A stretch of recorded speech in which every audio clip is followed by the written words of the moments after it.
Bonjour mesdames, bonjour mesdemoiselles, bonjour messieurs, auditrices et auditeurs de la VDC, bonjour. Voici la lecture de la revue de presse de la VD Congo de ce 29 octobre 2018 au micro d'On Kayembe depuis New York City. Au sommaire de la revue de presse. Point 1. Du matériel roulant et volant reçu à la CENI pour la distribution des kits électoraux à travers la RDC. Point 2. Fièvre préélectorale, FCC contre l'opposition. Enfin, en dehors de notre frontière, donné pour mort Ali Bongo Odimba dit Abo en convalescence à Riyad. Passons maintenant aux détails. Point 1. Du matériel roulant et volant reçu à la CENI pour la distribution des kits électoraux à travers la République démocratique du Congo. AFP titre. Des véhicules de l'armée vont servir aux élections de décembre en RDC. La commission électorale de la République démocratique du Congo a réceptionné lundi à Kinshasa un lot de camions et aéronefs de l'armée pour acheminer le matériel des élections de décembre conformément à la volonté de la RDC de se passer de tout appui international. 140 véhicules de fabrication russe de marque Kamaz étaient exposés devant le siège de la Commission électorale nationale indépendante où les autorités en ont remis les clés au président de la CENI. Une dizaine d'avions et hélicoptères ont parallèlement été remis à la CENI lors d'une cérémonie officielle à l'aéroport international de Njili, dans l'est de Kinshasa. Ce matériel appartient à l'armée et donc, après les élections, ils vont retourner à la base logistique de forces armées de la République démocratique du Congo, a insisté Crispin Atama-Tabé, ministre congolais de la Défense. Il s'agit de l'expression de la volonté de notre État. C'est une volonté du gouvernement de voir la CENI être autonome dans l'accomplissement de sa tâche, sans dépendre de la volonté de l'extérieur quant à la réalisation de sa mission, s'est félicité le ministre de l'Intérieur Henri Mova Sakani. Par ce geste, le gouvernement veut imposer le respect de la communauté internationale, a-t-il ajouté. Kinshasa avait promis de financer seul ces élections, sans appui extérieur malgré les propositions de soutien de la communauté internationale, fait remarquer AFP. Point 2. Fièvre préélectorale, FCC contre l'opposition. Le potentiel dans un article intitulé Démonstration de force au stade Tata Raphaël note que malgré toutes les critiques lancées contre lui, le FCC a réussi son coup. C'est une force politique qui aurait un mot à dire le 23 décembre 2018, jour de la présidentielle ainsi que des législatives nationales et provinciales. Porte-parole du gouvernement et membre du bureau politique de la majorité présidentielle Lambert Mende s'est montré moins bavard, préférant laisser la foule exprimer la force de frappe du FCC. L'engouement de la population indique déjà que Chadari est accepté. Si vous comparez avec l'événement qu'il y a eu hier faisant allusion à la marche de l'opposition, vous comprendrez de quel côté bat le cœur de Kinois, a déclaré Mende. À propos justement de la marche de l'opposition vendredi dernier contre la machine à voter, le potentiel est d'avis que l'opposition est parvenue à faire transmettre ce message.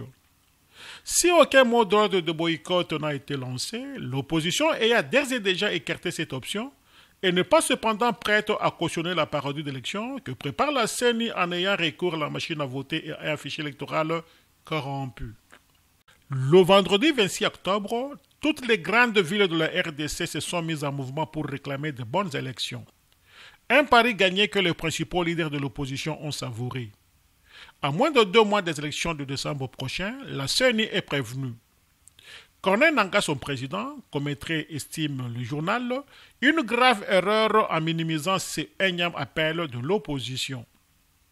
S'agissant de la machine à voter, la prospérité constate que ce n'est plus question de jours voire d'heures pour que la CENI donne enfin le go à la campagne électorale le 22 novembre prochain. Mais ce serait sur fond d'un duel au couteau entre le FCC et l'opposition au regard des corps plantés. Déjà, ce week-end, Kinshasa a vibré au rythme endiablé des marches et meetings dont les messages et déclarations étaient plutôt aux antipodes sur la machine à voter.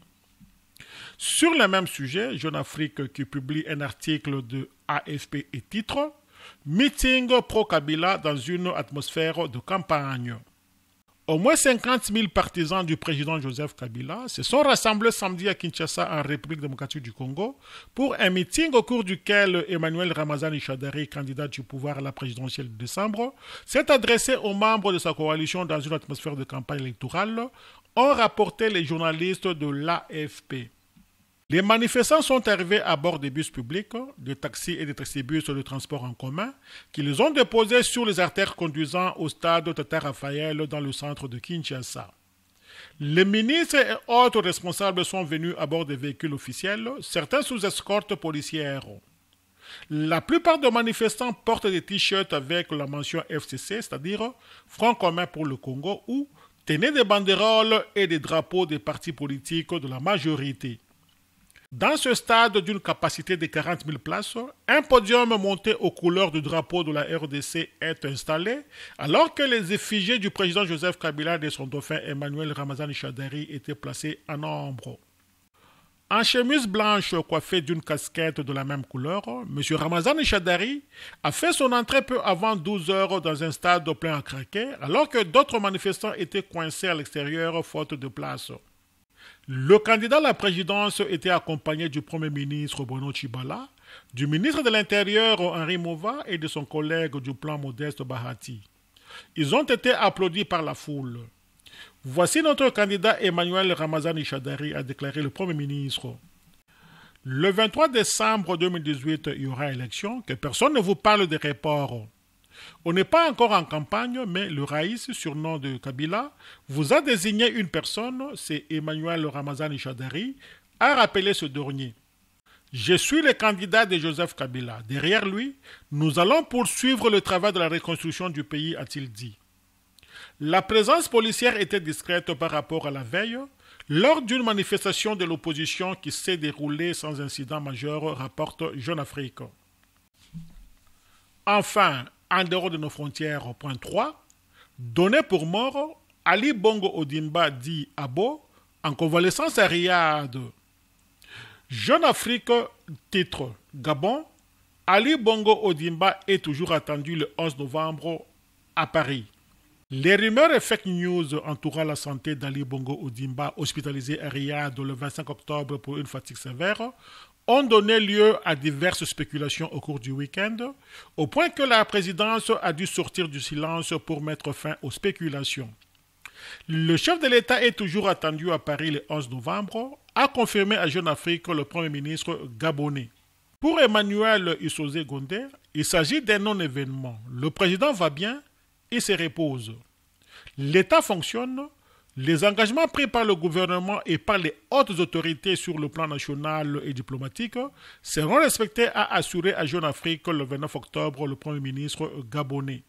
Une mise au point sanitaire, tant l'état de santé du président Ali Bongo Ondimba dit Ado se retrouve au cœur des rumeurs, voire de fake news diffusées sur Internet ce dernier jour. Le média camerounais Vision 4 a ainsi annoncé la mort du chef de l'État gabonais dans une émission diffusée pendant le week-end, dont l'extrait a fait le tour des réseaux sociaux. Officiellement, pourtant, Abo avait seulement été hospitalisé à Riyad en Arabie Saoudite le 25 octobre pour une légère fatigue, comme l'assurait vendredi à Jeune Afrique une source à la présidence gabonaise. La présidence a finalement rompu le silence dans la soirée du dimanche 28 octobre. Son Excellence le Président de la République, Ali Bongo Ondimba, a eu un malaise lors de son séjour à Riyad, a indiqué dans une allocution filmée Ikwengomi, le porte-parole de la présidence et conseiller spécial en communication du chef de l'État. Les médecins qui l'ont consulté ont diagnostiqué une fatigue sévère, due à une très forte activité ces derniers mois, a-t-il précisé, ajoutant que le président va bien et se repose en ce moment même à l'hôpital. L'entourage présidentiel n'a toutefois pas donné de précisions quant à la date de retour au pays. Ali Bongo Ondimba est notamment attendu à Paris le 11 novembre à l'occasion du Forum sur la paix. L'agenda présidentiel n'a pas changé.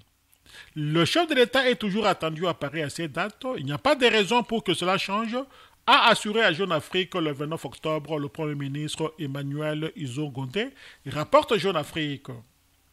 Fidèle auditrice ou auditeur de la VDC, merci pour votre aimable attention. C'était votre humble serviteur Don Kayembe depuis New York City pour le compte de la radio-télévision en ligne La Voix de la démocratie congolaise au panorama d'Afrique. À demain.